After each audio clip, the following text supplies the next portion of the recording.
기도하고 오늘 예배 시작하겠습니다. 기도하겠습니다. 사랑이 많으신 하나님, 오늘도 우리 중고등부 친구들 이렇게 모여서 주님께 예배하게 하심에 감사드립니다. 이 시간 저희가 주님께 찬양하고 기도할 때 주님께서 저희 마음 가운데 도와주시고 저희도 주님을 마음 다해 맞이할 수 있길 원합니다. 이 예배도 주님께서 기쁘게 받아주시리로 예수님의 이름으로 기도드립니다. 같이 신나게 박수 치면서 찬양해.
마음 가운데 초대하며 찬양하고 함께 기도하는 시간 가지면 좋겠습니다.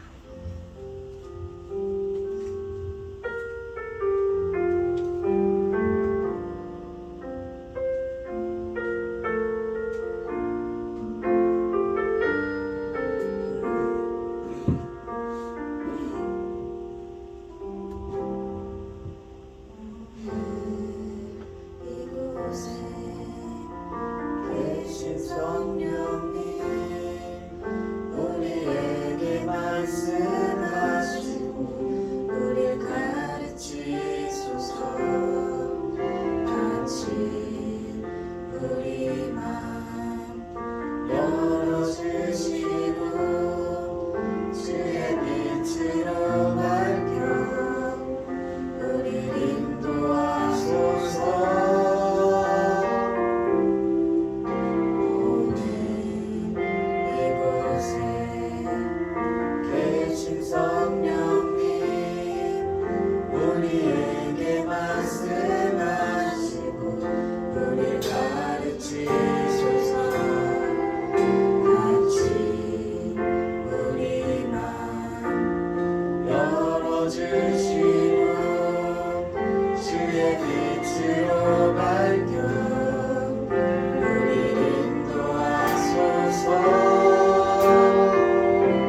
일주일간도 주님이 눈동자와 같이 지켜주셔서 주님 전에 나와 예배드릴 수 있는 믿음을 허락해 주셔서 감사합니다. 저희는 늘 부족하고 연약합니다. 주님께서 저희들을 붙들어 주셔서 주님 없이 한 순간도 살아가지 않게 해주세요. 오늘 말씀 전하시는 전도사님께 능력을 허락해 주셔서 저희에게 귀한 말씀 전하실 때 저희가 그 말씀을 붙잡고 일주일 동안도 승리하게 해주세요. 예수님의 이름으로 기도드렸습니다.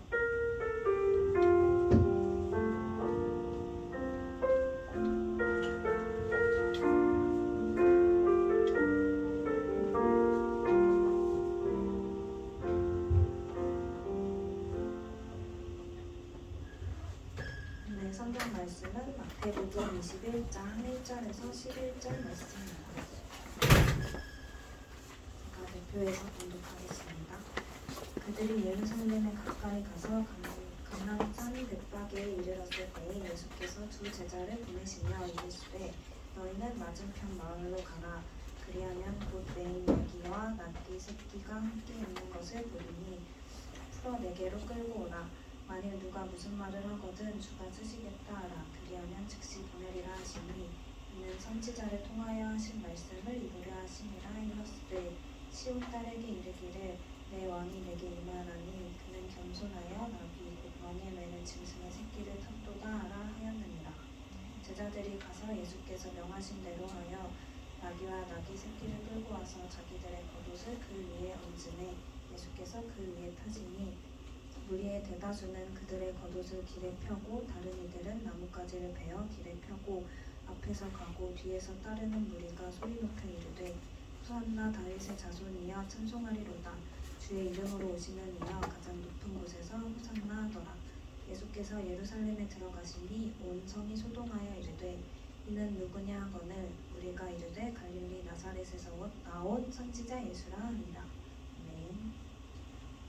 예루살렘 입성이라는 제목으로 문희삭 전도사님 나오셔서 말씀 전해주시겠습니다. 오늘이 무슨 주일인지 아는 친구 있나요 혹시? 주보에 적히지 않아요. 네. 오늘은 종려주일이라는 주일이에요. 종려주일이 뭐냐면은 이제 오늘 본문에서 오늘 설교 제목도 예루살렘 입성이잖아요. 그런 것처럼 예수님께서 예루살렘으로 들어가셨을 때 사람들이 뭐를 흔들었냐면 종려나뭇가지를 흔들었어요. 그래서 오늘 예루살렘 입성을 한 주일을 종려주일이라고 합니다. 보통 이 예수님이 예루살렘으로 들어왔을 때 종려나뭇가지를 흔들었다고 했잖아요. 이 보통은 이 이스라엘 전통에서 이 종려나뭇가지를 흔드는 행위는 무슨 의미를 가지고 있냐면은 보통 왕이 집으로 돌아왔을 때, 수도로 돌아왔을 때 그 왕을 환영할 때 하는 그런 의미예요. 그런데 그런 왕을 환영하는 의미를 오늘 이스라엘 백성들이 예수님에게 하고 있습니다. 보통 왕이 돌아올 때 우리가 사극이나 드라마 같은 거를 보면은 보통 왕은 엄청 멋진 금 같은 게 막 달려있는 마차를 타고 오거나 엄청 멋진 말을 타고 오거나 그러잖아요. 그런데 오늘 본문에서 예수님은 나귀를 타고 있어요. 오늘 7절에 나귀와 나귀 새끼를 끌고 와서 그 위에 타셨다고 말하고 있어요. 이 예수님께서 예루살렘 인근 갈만산 부근에 한 마을에 이르렀어요. 거기서 두 명의 제자에게 이렇게 말합니다. 너희는 저 동네로 가서 나귀 한 마리가 새끼와 같이 묶여 있을 거니까 너는 그대로 갖고 와라 라고 합니다. 그런데 이 나귀와 나귀의 새끼가 묶여 있으면은 당연히 주인도 있을 거잖아요. 그래서 제자들이 예수님에게 물어요. 아니 그러면은 이 나귀들은 주인이 있을 건데 주인이 허락하지 않으면 어떡해요? 라고 예수님에게 묻습니다. 그래서 예수님은 이렇게 말해요. 하나님께서 쓰시겠습니다 라고 이렇게 말하면은 아무 말 없이 나귀를 내어줄 것이다 라고 말해요. 내어줄 것이다 라고 합니다. 이 예수님께서 오늘 본문에서 예루살렘으로 입성을 하셨지만 지금 있는 감람산에서는 예루살렘까지 거리가 2km에서 3km까지의 거리였어요. 그렇게 멀지 않은 거리잖아요. 충분히 걸어갈 수 있는 거리인데도 예수님은 제자들을 시켜서 너희는 나귀를 데리고 와라. 내가 나귀를 타고서 예루살렘으로 들어가야겠다라고 이야기를 하고 있는 것입니다. 이 나귀를 타고 오신 이유가 있는데요. 예수님은 자신이 구약에서부터 이러는데 그 메시아임을 나타내려고 나귀 타고 예루살렘으로 가는 것이에요. 이제 스가랴 9장 9절을 보면은 PPT 한번 띄워주세요. 아이고 글자가 깨졌네요. 네. 전사님 읽어드릴게요. 시온의 딸들에게 일러라. 보라, 너희 왕이 너희에게 오시리라. 그분은 온유하고 겸손하셔서 나귀를 타시리니 어린 나귀 곧 멍에 매는 짐승의 새끼를 타고 오시리라. 아멘. 여기서 시온은 어떤 걸 말하냐면요, 예루살렘을 말해요. 그리고 짐승, 멍에 매는 짐승의 새끼는 바로 나귀를 말합니다. 여기서 말하는 왕이 바로 예수님이에요. 예수님은 이 땅에 왕으로 오신 거예요. 일반적인 왕은 보통 아까 말했듯이 엄청 멋진 말과 또 비싼 마차 같은 것을 타고 본인의 외적인 거에 굉장히 많은 신경을 쓰잖아요. 그런데 예수님은 그런 엄청나게 겉모습이 중요하고 보이는 게 중요한 사람인데 겸손하고 온유하셔서 나귀를 타고 오셨다고 해요. 이 본문에서 보면은 나귀는 멍에 매는 짐승이라고 이렇게 적혀 있잖아요. 멍에가 뭐냐면은 짐을 말해요. 보통 사막이니까 짐 같은 것이 있으면은 이 나귀의 등에 매여서 짐꾼의 역할을 하는 게 바로 나귀예요. 그런 짐승의 새끼를 왕이신 예수님이 타고 오신다고 말하는 거예요. 예수님이 나귀를 타고 오신 이유는 예수님은 세상에서 말하는 그런 엄청 권위 있고 누군가를 다스리고 돈이 많고 그런 왕이 아니라, 누군가를 다스리는 왕이 아니라 사람들에게 구원을 주시는, 여기 적혀 있는 것처럼 겸손하고 온유하신 섬김의 왕으로 오셨다는 것입니다.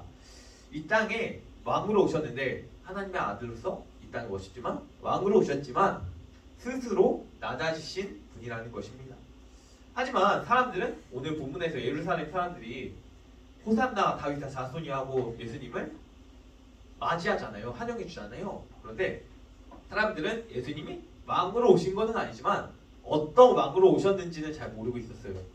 이 나귀를 타고 예루살렘으로 들어가는데 겉옷을 길 위에 길게 펼쳤고요. 그리고 나뭇가지를 꺾어서 길바닥에 깔기도 했어요. 이 아까 말했던 이 행위들은 왕이 돌아갔을 때 하는 행위들이에요. 사람들은 선생님 계속해서 말하는데 이 예수님이 로마로부터 우리를 해방시켜줄 왕이구나 라고 생각을 한 거예요. 이 로마의 지배를 받고 있으니까 우리를 해방시켜줄 왕이구나 라고 생각을 한 건데, 그게 아니라 예수님은 우리를 죄에서 구원하실 겸손과 섬김의 왕으로 오신 것입니다. 그런데 사람들은 그거를 모르니까 오늘 본문에서 호산나 다윗의 자손이여 주님의 이름으로 오시는 분이여 하고 예수님을 환영하고 맞이했던 것입니다.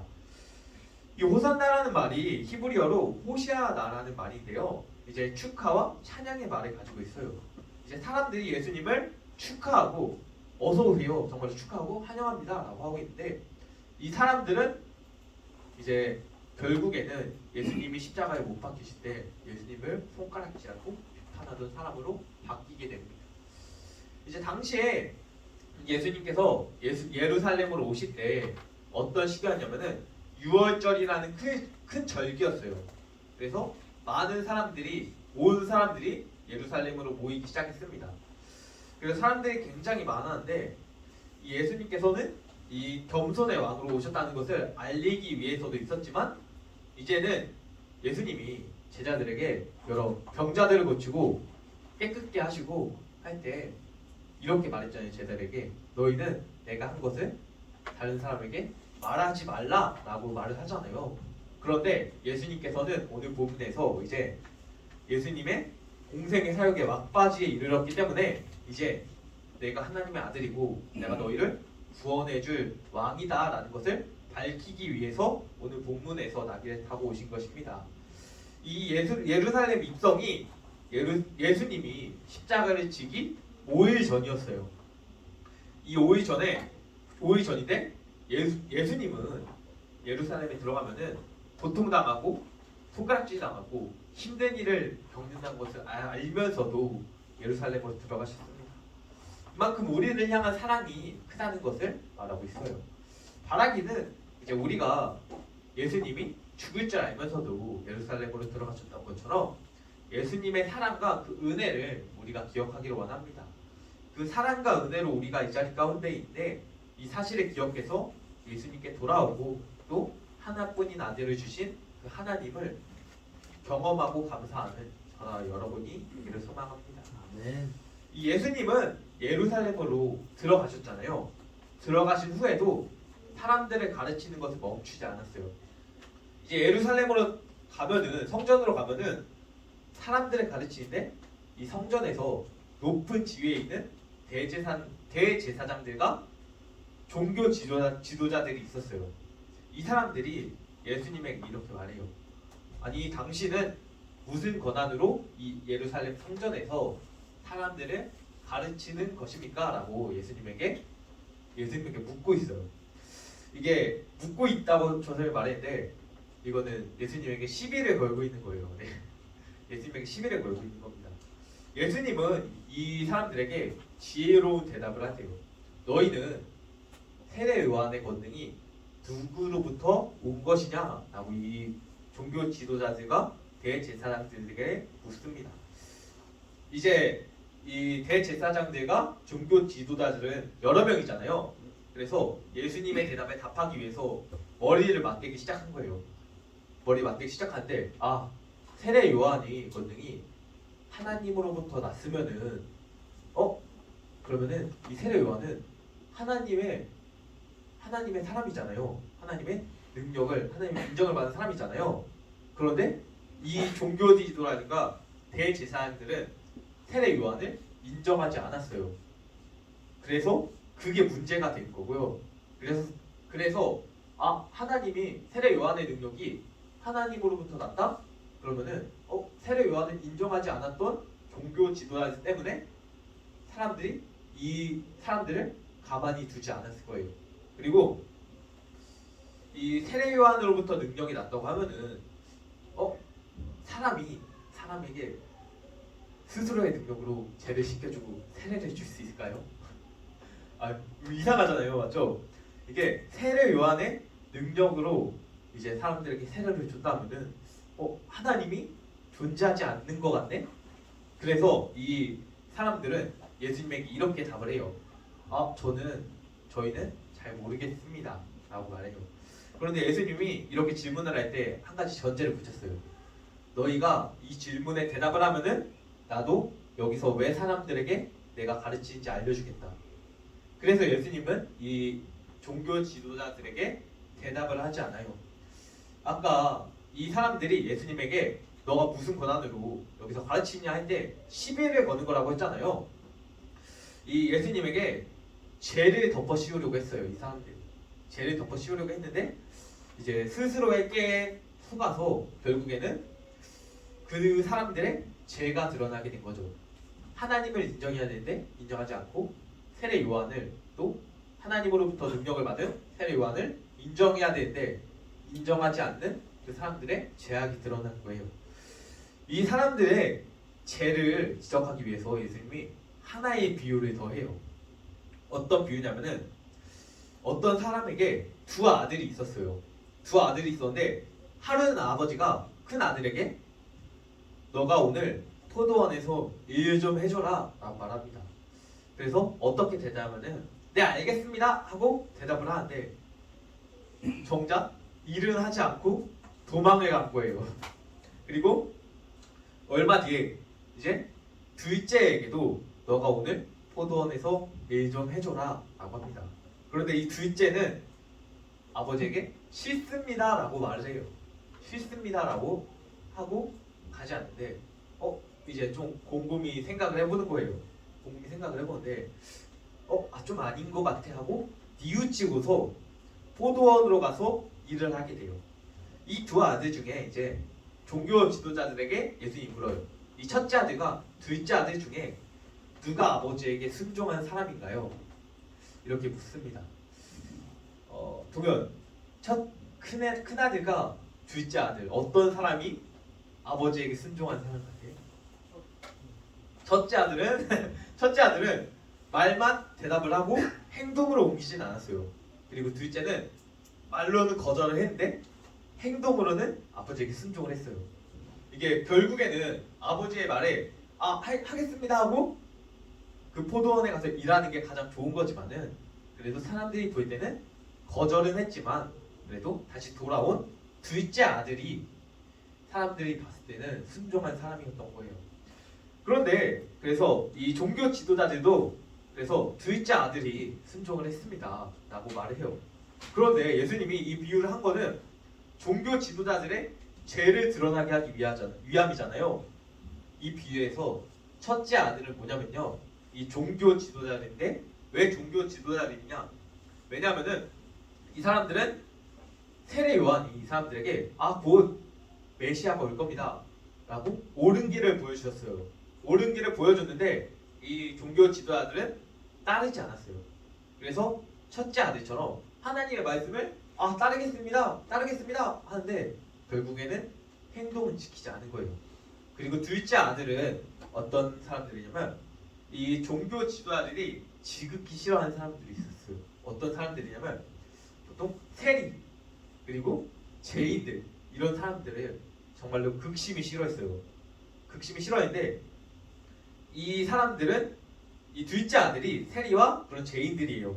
그런데 예수님은 이 세리와 죄인들은 죄를 말로는 씻습니다. 하지만 결국에는 자신의 죄를 깨닫고 돌이켜서 하나님께 순종하겠다, 행동하겠다라고 이렇게 말하는 겁니다.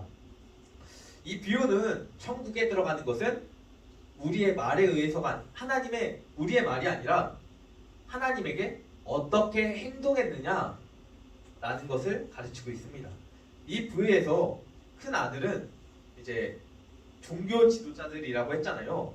그리고 둘째 아들은 버림받은 사람 같지만 그런 죄인들이지만 결국에는 하나님의 말씀을 받아들여서 회개하고 돌아온 사람들이에요.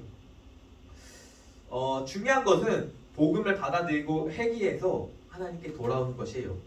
첫째 아들처럼 말만 하고 지키지 않는 것이 아니라 둘째 아들처럼 그래도 다시 돌아오는 것, 마음을 돌이켜서 하나님께 행동으로 응답하는 것이 중요한 것입니다. 이 말씀은 종교 지도자들에게 하고 있지만 우리에게 하고 있는 거예요. 예수님은 말만 하는 게 아니라 믿음은 행동하는 거다. 너희가 말로만 하겠습니다 하는 게 아니라 행동으로도 지켜야 된다라고 말하는 겁니다. 너희가 행동으로 응답하면은 너희는 구원을 받을 것이다 라고 하는 것입니다. 그러면은 나는 종교 지도자처럼 되고 싶지 않은데 무엇을 행해야 될지 모를 수도 있어요. 먼저는 오늘 본문처럼 왕으로 오신 예수님이 그런 온유와 겸손의 왕으로 오셨잖아요. 그런 예수님을 닮아가야 됩니다. 이 왕이란 거는 아까 말한 것처럼 정말로 높고 누군가를 다스리고 거기 있는 사람인데 예수님은 왕으로 오셨지만 스스로 낮아지셨어요. 또 죄인들과 함께하고 세리들과 함께하고 같이 밥을 먹었습니다. 예수님께서는 스스로 본을 보이셨고 우리가 어떻게 행동해야 될지 보여주셨어요. 우리는 그런 예수님을 닮아가야 합니다. 예수님은 이제 예수님을 말할 때 보통 겸손의 왕, 온유의 왕, 또 섬김의 왕이라고 하잖아요. 이 겸손과 섬김이 무슨 뜻이냐면은 나를 낮춰서 상대방을 높여주는 것이에요. 이제 예수님은 왕으로 오셨지만 누구보다 낮아셔서 그런 죄인들과 함께 하셨습니다. 우리도 예수님을 닮아서 그런 겸손과 섬김의 삶을 살 수 있기를 원합니다. 이 겸손과 섬김을 살아야 되는데 섬김의 삶을 살아야 되는데 나의 생각과 마음으로는 또 어려울 수 있어요. 특히 툭하면은 또 내가 그래도 저 사람보다 낫지 그런 교만이 올라올 수 있어요. 이제 사람이라면 누구나 그럴 텐데 이런 우리가 예수님을 닮아서 겸손과 섬김을 하기 위해서는 예수님께서 우리의 죄를 위해서 십자가에 못 박히셨듯이 또 스스로 낮아지셨듯이 우리도 우리의 죄를 내려놓아야 합니다. 오늘 본문의 종교 지도자들도 이제 내가 죄인이구나 라는 것을 깨닫지 못했어요. 그래서 스스로를 눕혀서 나는 구원받을 거야. 그리고 나는 이 정도면 충분히 열심히 하지 않았나? 하고 스스로 타협했을 수도 있어요. 그러나 오늘 본문에서 예수님은 이렇게 말을 하고 있어요. 너희가 스스로 낮아져야 된다. 그리고 둘째 아들처럼 죄인임을 깨닫고 너희의 죄를 깨닫고 돌이켜서 행동해야 한다. 하나님께 응답해야 한다라고 말을 합니다. 우리가 돌이켜 회개하면은 우리가 스스로 죄인임을 하나님께 고백하면은 하나님은 우리의 죄를 용서하시고 함께 하실 것입니다. 말만 그럴듯하게 말씀을 지키지 않는 게 아니라 겉으로 보이는 모습만 믿는 게 아니라 우리의 마음까지 하나님께 드리기를 원합니다. 예수님이 십자가에 달려서 고통받으실 것을 알고도 예루살렘으로 가신 것은 죄인인 우리 또 여기는 한 사람 한 사람을 위해서입니다. 이제 바라기는 하나님은 우리가 죄인임을 깨닫고 돌이키기를 원하고 계십니다. 지금이 싫습니다 아버지라고 한 것처럼 둘째 아들처럼 우리가 하나님의 말씀을 거절하고 듣지 않을 수도 있어요. 그러나 언젠가 돌이킬 그 날을 하나님은 기다리고 있습니다. 바라기는 오늘 말씀을 통해서 우리를 위해서 예루살렘으로 입성하신 그 하나님의 예수님의 사랑을 은혜를 기억하는 저와 여러분이 되기를 원합니다. 또한 예수님을 닮아서 겸손과 섬김의 왕으로 오신 예수님을 닮아서 우리도 낮아지기를 원합니다. 우리가 낮아져서 스스로 죄인임을 깨닫고 하나님께 행동으로 응답하는 저와 여러분이 되기를 소망합니다. 그런 사람이 기도하고 오늘 설교 마무리하도록 하겠습니다. 창조하신 하나님 감사합니다.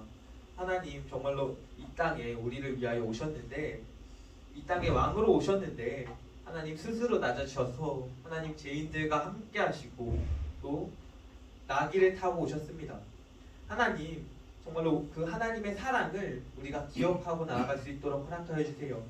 우리를 위하여 십자가에 못 박히신 그 예수님이 기억하여서 하나님 우리를 향한 그 사랑이 얼마나 큰지 알 수 있도록 허락하시고 우리에게 본을 보이신 그 예수님을 따라서 우리도 낮아지고 예수님을 닮아갈 수 있는 그런 학생부가 될 수 있도록 하나님 허락하시옵소서. 하나님께서 우리 학생부 한 사람 한 사람을 지켜주시고 또 돌봐실 줄 믿습니다. 오직 하나님을 바라고 하나님께 나아가는 학생부가 될 수 있도록 허락하시옵소서. 예수님의 이름으로 기도합니다. 아멘. 이 시간은 헌금 시간입니다. 네. 오늘 헌금위원은 김성문 부회장이고요. 네. 그리고 헌금 기도는 민예지 선생님입니다.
사랑하시는 하나님, 오늘도 하나님께 마음을 드릴 수 있게 해주시니 감사합니다.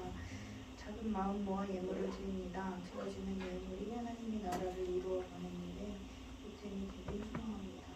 저희 또한 예물의 귀함을 알고 드리고 예물의 쓰임을 인도할 수 있기를 원합니다. 새학기의 변화 속에 다양한 마음을 가지고 있는 친구들이 있을 텐데 어려움이 있다면 하나님께 기도하며 지혜와 용기를 구하게 하시고 즐거움이 가득하다면 그 안에서 하나님의 은혜를 발견할 수 있게 해주세요.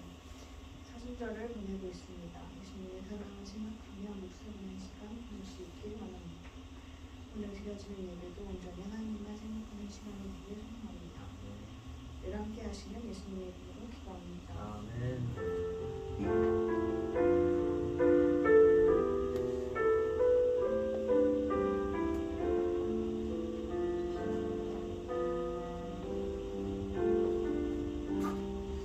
이 시간 강고 시간입니다. 먼저는 각반 선생님에게 인사를 한 번씩 해볼까요?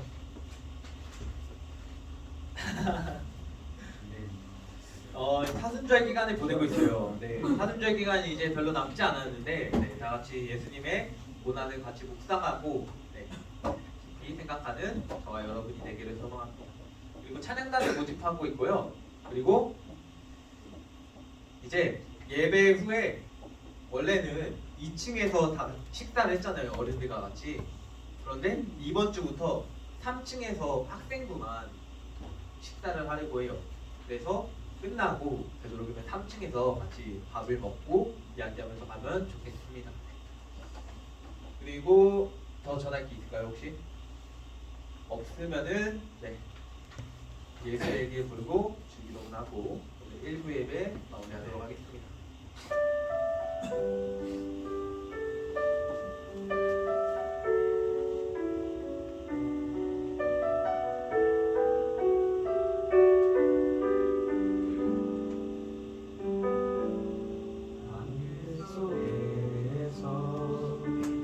주님을 보내 아무도 없을 것 같던 그곳에서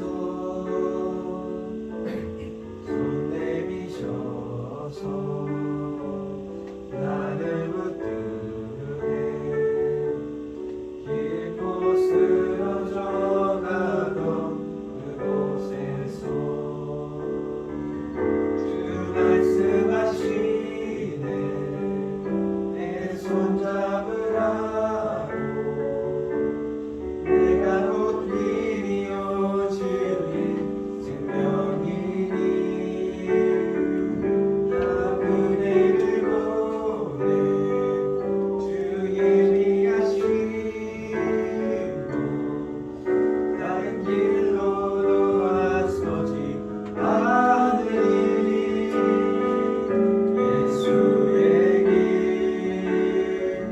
길그 좁은 길 나는 걷네 주 손잡고 그 무엇도 두렵지 않네 주님 주신 약속 내게 있으니 세상의 길그 험한 길 승리함에 성령으로 그 무엇도 바라지 않네 저 하늘에 내 소망 있으리 시간 다 같이 주기도문 하겠습니다. 하늘에 계신 우리 아버지여 이름이 거룩히 여김을 받으시오며 나라가 임하옵시며 뜻이 하늘에서 이루어진 것 같이 땅에서도 이루어지리이다. 우리날 우리에게 용할 양식을 주옵시고 우리가 우리에게 죄 지은 자를 사하여 준 것 같이 우리의 죄를 사하여 주옵시고 우리를 시험에 들게 하지 마옵시고 다만 악에서 구하옵소서.